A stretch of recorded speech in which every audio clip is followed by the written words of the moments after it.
Olá, muito boa noite a você. Eu sou Adalberto Piotto e seja bem-vindo ao Cenário Econômico pela TV Brasil, diretamente dos estúdios da B3, no centro da cidade de São Paulo. O Congresso volta aos trabalhos depois de 1 mês e meio de recesso. E os olhares sobre o parlamento se voltam justamente para as negociações que decidem sobre a reforma da Previdência.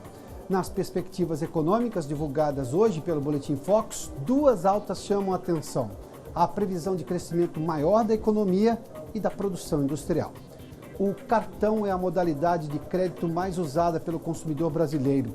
A maioria conseguiu liquidar a fatura no vencimento, mas 3 em cada 10 consumidores não pagaram o total dos gastos em dezembro.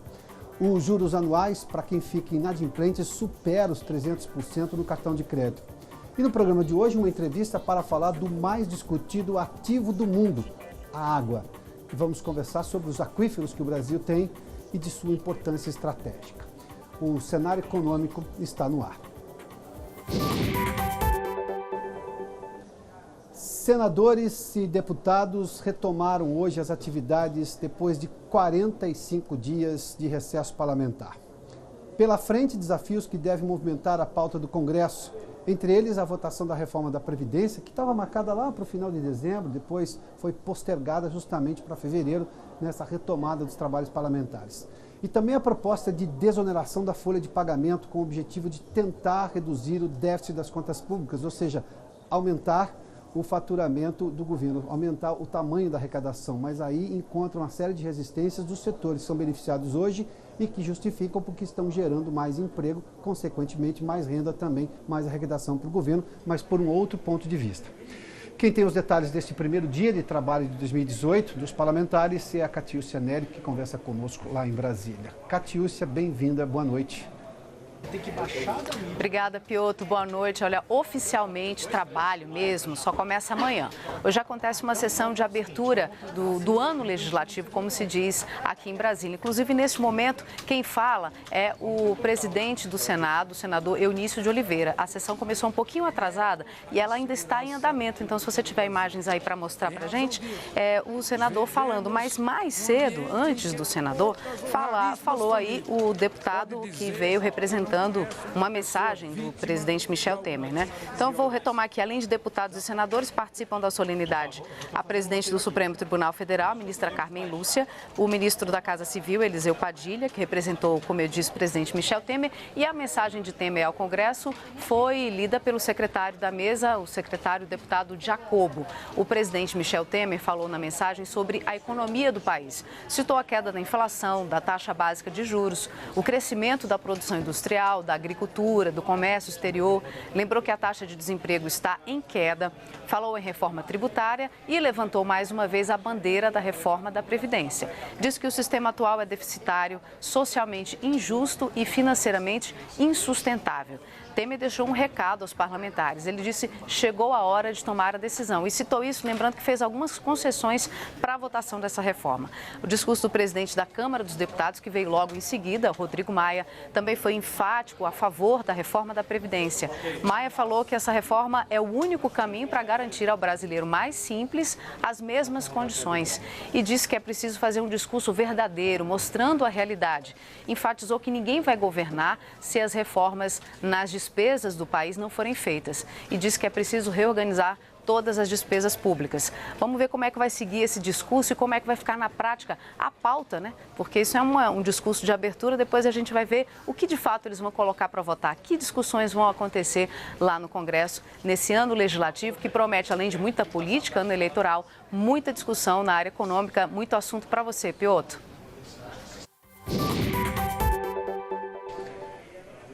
Muito obrigado, Catiúcia. Assuntos que interessam o país todo, até porque essa questão da reforma, a gente já mostrou aqui vários pontos de vista, mas agora é meramente uma questão contábil. No longo prazo, a Previdência, do jeito que está, não se sustenta, ela não é sustentável. Hoje ela já tem um déficit muito importante E quando tem déficit na Previdência, sai do Tesouro Nacional, sai de dinheiro do governo, de outras áreas. Eu mobilizo dinheiro de um lado para pagar a reforma, para pagar as aposentadorias das pessoas que hoje já não estão na ativa. O detalhe disso tudo é que lá no final do ano passado, já houve uma mudança extremamente importante em relação à reforma. O texto original era muito maior. Hoje o governo foca justamente em 2 pontos. O primeiro ponto é exatamente a idade mínima. O segundo ponto é uma equiparação das aposentadorias do setor público, que normalmente é bem mais alta do que do setor privado. Ou seja, o dinheiro que se gasta para pagar um número bem menor do setor público é quase igual ao que se paga hoje para um número gigantescamente superior do setor privado. Ou seja, há uma questão de privilégios aí. Evidentemente que todos gostariam de ganhar muito mais quando se aposentam. Mas para ganhar mais precisa se justificar. E se alguém está ganhando muito mais, o porquê que está tendo esse privilégio, levando-se em conta que nós somos uma nação, um coletivo. No Boletim Focus, que o Banco Central divulga todas as segundas-feiras, com a previsão de economistas e analistas de mercado ouvidos na semana anterior, divulga sempre na segunda, a pesquisa foi feita na semana passada, né? Houve uma oscilação positiva do PIB. Vamos aos números na tela que preparamos para você que acompanha aqui o cenário econômico. Está ali, olha, PIB e produção industrial foram as 2 altas mais importantes. Há um mês, a previsão do PIB dos economistas está ali, olha, 2,64%, crescimento do PIB, do Produto Interno Bruto, a soma de todas as riquezas nacionais. Hoje é de 2,70%, é uma oscilação importante e positiva. Detalhe, o governo já está falando em crescimento de 3% neste caso do PIB. O governo está estimando um crescimento da economia em 3%. O mercado ainda está um pouquinho mais conservador. E a produção industrial, esse é um fato objetivo, nós temos divulgado vários índices positivos de uma retomada da indústria brasileira, era de 3% ao mês, agora já é de 3,20%, ou seja, acima do PIB. Isso mostra claramente que a indústria veio logo depois do ano passado, nessa retomada da economia, que começou sim com o agronegócio. Nós tivemos o PIB do primeiro trimestre do ano passado, nós falamos disso com muita frequência aqui, mas imaginava-se que a indústria não reagiria. A indústria reagiu e agora, evidentemente, há uma perspectiva muito positiva para 2018. No Boletim Focus, a estimativa de crescimento a gente viu. Vamos só ao seguinte, nós temos já uma outra nota, por gentileza, até aqui, vamos lá, agora sim. Para falar agora de inadimplência do consumidor, que diminuiu no acumulado de 12 meses, de acordo com dados divulgados pela Boa Vista SCPC. A Vanessa Casalino tem os números e conversa conosco diretamente da redação da TV Brasil, aqui em São Paulo. Vanessa, boa noite. Oi, Piotr. Boa noite para você, boa noite a todos. A queda foi de 3,8% entre fevereiro do ano passado e janeiro de 2018, na comparação com os 12 meses anteriores. Mas na avaliação mensal, com ajuste sazonal, janeiro teve um aumento no número de inadimplentes, 1,6% em relação a dezembro. Já em contraste com o mesmo mês de 2017, a queda foi de 6,2%.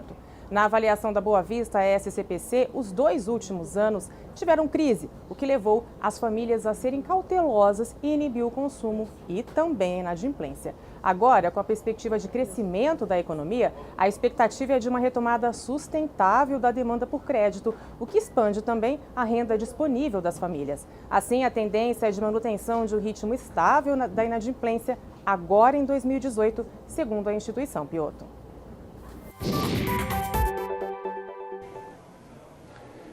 A inadimplência vai ser reduzida, nós abordarmos essa questão dia desse aqui no cenário econômico, com uma retomada maior do emprego, isso está acontecendo, mas precisa se reduzir, os juros são cobrados do consumidor. E o cartão de crédito é a modalidade mais usada pelo consumidor brasileiro que precisa de dinheiro para fazer suas compras, ou seja, precisa de dinheiro a prazo. Não tem o dinheiro à vista, vai lá e usa o cartão de crédito. Embora seja uma modalidade muito acessível, mas é a pior quando o consumidor não consegue pagar a fatura à vista, porque os juros do cartão de crédito passam dos 300% ao ano quando não se paga a fatura. Ou seja, não se paga, não se negocia, enfim, os juros são muito altos no cartão de crédito. Chegaram no ano passado a coisa de quase 500% ao ano. O fato é que antes o cartão era relacionado a compras a prazo, de alto valor, quando o parcelamento era necessário, como por exemplo uma compra de um eletrodoméstico, que não se faz a toda hora. Mas uma pesquisa do SPC Brasil e da Confederação Nacional dos Dirigentes Lojistas mostra que o cartão tem sido cada vez mais usado para a compra de artigos de primeira necessidade, como por exemplo a compra do mês no supermercado. Nós temos umas telas para mostrar exatamente isso. Olha, de cada 10 usuários do cartão, 3 não pagaram a fatura integral no mês de dezembro, segundo essa pesquisa do SPC Brasil. Mas 68%, estamos falando praticamente 7 em cada 10, liquidaram a fatura. A maioria tenta fazer isso porque, evidentemente, isso chama-se conhecimento de juros, ou seja, não quer ficar devendo. Esse é um dado muito importante, mas nós ainda temos praticamente 30% ali que não consegue pagar. E aí sofre exatamente com os juros altos que tornam despesas de cartão de crédito, dívidas de cartão de crédito impagáveis no longo prazo. Vamos lá, a gente tem mais uns números ali. 15% entraram no rotativo, ou seja, estão parcelando a dívida no cartão. Os juros do cartão para quem fica inadimplente é de 335% ao ano. Vamos só fazer uma menção. Lá no ano passado, o Banco Central mudou as regras do cartão de crédito. Antes, se você não pagava o rotativo, você ficava lá. Agora, o sujeito paga a primeira, mas depois, se por acaso não conseguir pagar, o banco é obrigado a chamar o cliente e oferecer a ele uma taxa de empréstimo, uma taxa de juros para o empréstimo, para conseguir pagar aquele cartão, muito melhor do que o cartão de crédito. Só chega nos 335% hoje quem não pagar nada. Ou seja, ainda assim nós estamos falando de juros muito altos, né? Vamos lá, nós temos mais dados dessa história. O uso do cartão. O que se faz hoje, para 56% dos entrevistados, o gasto é com supermercado, ou seja, a maioria está usando para compras do dia a dia. 45% disseram que o cartão é sempre a primeira alternativa para roupas e calçados, 39% para compra de remédios e 34% para combustível, ou seja, boa parte ali nós estamos falando de índice de primeira necessidade, não é para comprar a geladeira, a televisão dos sonhos, não é necessariamente isso. Nós tivemos um empobrecimento da população com a crise econômica e as pessoas estão usando exatamente o cartão para pagar agora o que elas precisam no dia a dia, ou seja, comida, supermercado, remédio, essas coisas todas. E uma última tela, nós temos ali uma informação, temos a outra tela? Não. Bom, então é exatamente essa tela que mostra essa mudança do conceito. Antes, as pesquisas mostravam claramente, o sujeito ia comprar uma geladeira, um eletrodoméstico, um eletroeletrônico que tem preço muito maior do que a compra do mês, do mês, de todo mês. Era para isso que o cartão era usado, para fazer um parcelamento, embora os juros fossem muito caros. Hoje, a compra principal, a gente vê para a maioria das pessoas, é pagar o supermercado. Daqui a pouco nós temos os números do mercado financeiro, a gente volta em instantes para falar de como foi o dia da Bolsa de Valores aqui em São Paulo, logo depois do intervalo. Já de volta ao estúdio do Centro de Operações da Bolsa, com os números do mercado financeiro, hoje a Bolsa teve de novo uma oscilação em negativo e terminou em baixa. Vamos dar uma olhadinha nos números do Ibovespa ali, olha, 81.861 pontos. Começou o dia em 84 mil, uma queda muito alta de 2,59%, uma queda expressiva do Ibovespa. Tem algumas explicações aí, tem parte de influência internacional e tem parte do mercado alegando ainda a indecisão acerca da reforma da Previdência para um mercado positivo, ou seja, para uma volta de alta da Bolsa. Mas tempos atrás os analistas já diziam que aquilo já estava precificado, que não se acreditava mais na reforma e a Bolsa estava subindo, ou seja, tem um ingrediente especulativo, mas obviamente tem um pouco de insegurança aí. Vamos em relação ao dólar agora. Uma alta de 1,02%, R$ 3,24, um movimento clássico de dúvida em relação à economia brasileira e, portanto, buscar proteção no dólar, o dólar teve alta aí. O presidente da Petrobras, Pedro Parente, afirmou nesta segunda-feira que a estatal não é responsável pelas seguidas altas do preço da gasolina. Na sexta-feira, a Agência Nacional do Petróleo, Gás Natural e Biocombustíveis comunicou o aumento da gasolina, o 14º seguido. O repórter Maurício de Almeida está na redação do Rio de Janeiro e explica um pouco mais sobre as razões da alta de preço dos combustíveis. Maurício, boa noite. Olá, Piotr, boa noite. O presidente da Petrobras, Pedro Parente, disse que o valor do combustível nas refinarias representa apenas 1/3 do preço final que o consumidor paga nos postos, já que também incidem os impostos, o custo de transporte do combustível e também o lucro dos donos de postos de gasolina.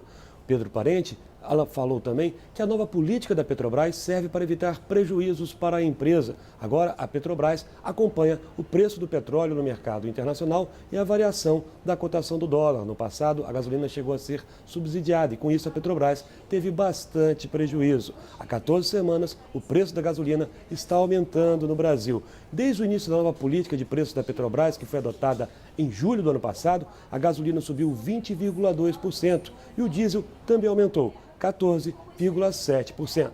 Piotr.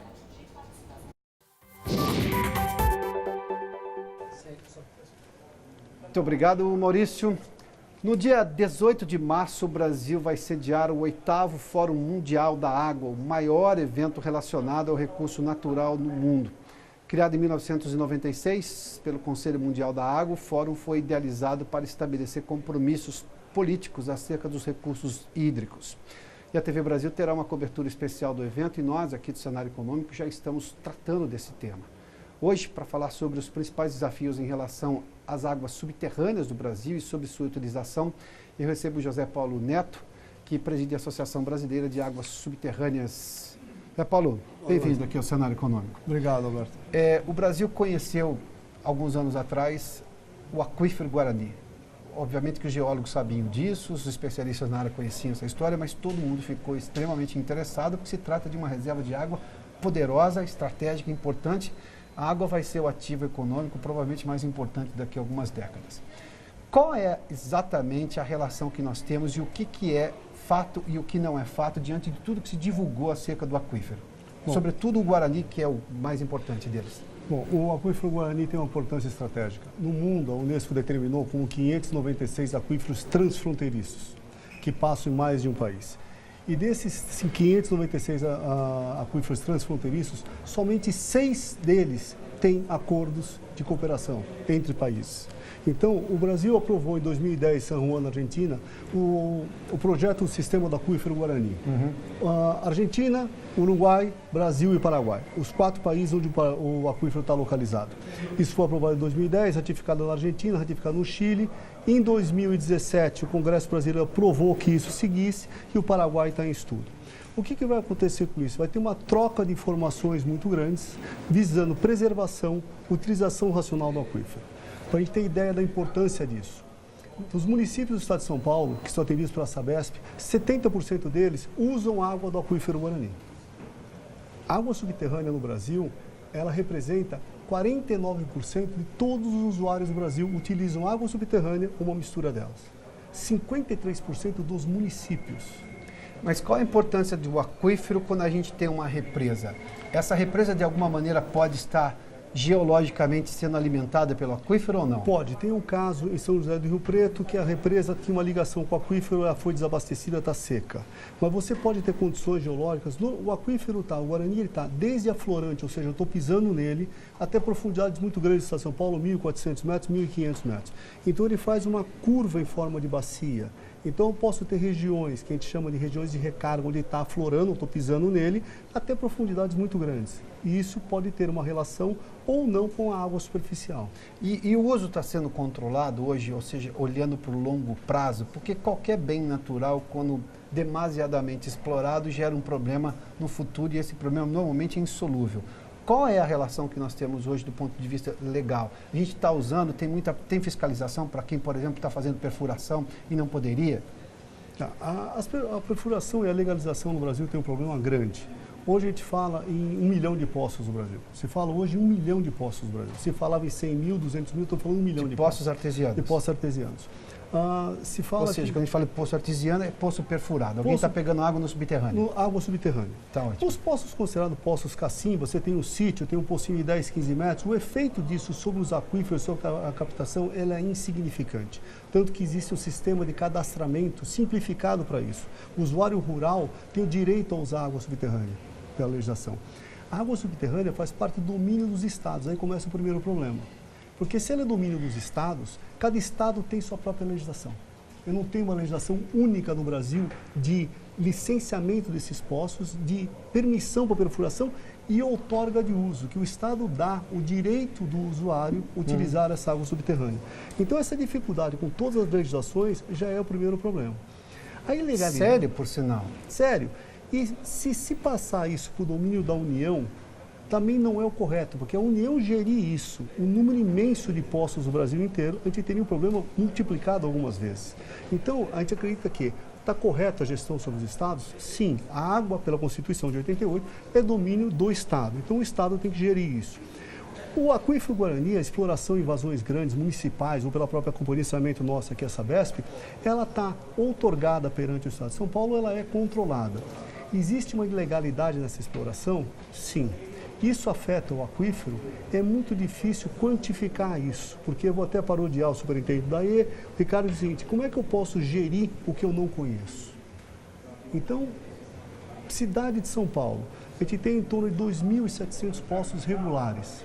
E tem um trabalho meu publicado, e agora do Ricardo Irata, que se fala em ter mais 20 mil poços irregulares.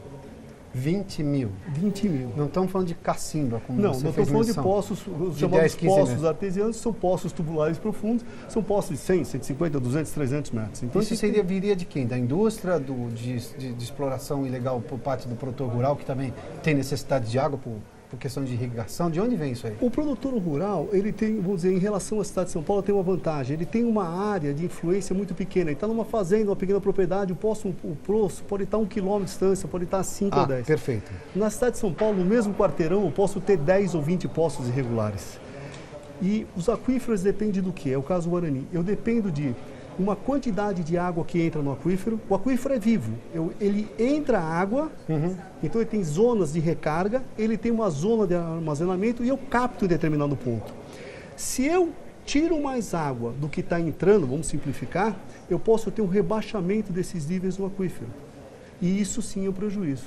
Então a gente tem zonas, por exemplo, da cidade de São Paulo, a zona da Paulista, tem um número de poços muito grandes, concentrado numa zona, numa região pequena, e eu tenho uma superexploração. Então, meus níveis de água dentro do aquífero, eles vão rebaixando gradativamente. E por que alguém se submete a cavar um poço artesiano de grande profundidade? É o quê? Custo da água? Custo da água. A água tem um fator econômico muito importante relacionado.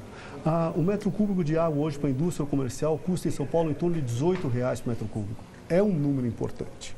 Então, vamos dizer, um condomínio comercial poderia pagar 30, 40, 50 mil reais. O prédio normal, na Faria Lima, eu poderia pagar 50 mil reais por mês, 600 mil reais por ano de água. Então, existe o fator econômico. Eu fiz um estudo há uns anos atrás que tentava visar isso. Quando se perfura um poço por uma questão econômica, eu quero economizar ou quero garantir fornecimento? Na crise agora, 2014, 15, 16, se esqueceu um pouco o fator econômico e se buscou o quê? Segurança de abastecimento. Isso. Eu tenho uma indústria... Foi que a gente viu em vários prédios terem um poço perfurado ali na frente do prédio. Ali na frente. Suponho que regulares, imagina. Espera-se que a maioria deles é regular. Sim. O próprio Departamento de Água e Energia Elétrica do Estado de São Paulo, DAE, que é quem faz as outorgas de uso, criou sistemas de simplificação, lançou uma simplificação. As licenças de perfuração e outorgas demoravam em São Paulo uma licença em torno de 3 meses e uma outorga em torno de 9 meses. Então a gente tinha um período de 1 ano. Em Minas isso chegou a bater 4 anos. Então vamos dizer que um argumento do usuário era: eu não posso esperar 1 ano para ter uma outorga porque eu estou sem água da concessionária na minha porta. Claro, nós estamos falando de um bem necessário. Eu fico sem água na indústria, não tenho água, eu não vou esperar 1 ano. Então vamos dizer, esse argumento está caindo um pouco por terra hoje com o quê? Com a simplificação dos processos. O que se visa é simplificar o processo de licenciamento e outorga aos postos, licença de perfuração e outorga, para trazer também os usuários, os 10, 20 mil que tem, para a legalidade. Para que se conheça melhor o sistema e possa ter uma gestão mais eficiente do sistema como um todo. Você pode ter mais um minuto, por gentileza. E com relação à discussão das empresas que cuidam de água e esgoto? Aqui, no caso de São Paulo, é a Sabesp, é uma empresa estadual. Enfim, mas se discute muito privatização. Qual é o melhor caminho? Eu sei que nós temos um tempo curto, mas me diga lá. Tem um caminho bom? Olha, hoje nós estamos hoje no Brasil com 328 cidades que são sistemas privados, concessionárias privadas. Não se privatizou companhias de saneamento estaduais ainda. Se discute agora, o BNDES abriu uma linha para se discutir companhias de saneamento estaduais. Eu penso assim, o que pode ser melhorado deve ser melhorado. Se eu tenho uma companhia que está no estado, que não tem recurso para investir, que está fornecendo um serviço com qualidade que não é o adequado para a população, mesmo assim ela cobra por isso. Essa companhia poderia ser privatizada? Sim, ela pode ser privatizada, visando a melhoria de serviço. Ou seja, não há uma receita única. Não. Tá certo. Nós estamos num país continental, com 5.580 municípios, tá com muitos estados, com muitas companhias de saneamento. Então a gente tem que pensar muito. O que a gente tem que pensar é: a água aqui em São Paulo, ela representa 15% do abastecimento, ao redor de 15%. 10,5 metros por segundo. Então a gente tem que pensar em preservar isso também. Paulo, obrigado pela gentileza da entrevista. Por nada, obrigado a vocês. Cenário Econômico termina aqui. Muito obrigado pela sua companhia, pela audiência. Boa noite, até amanhã.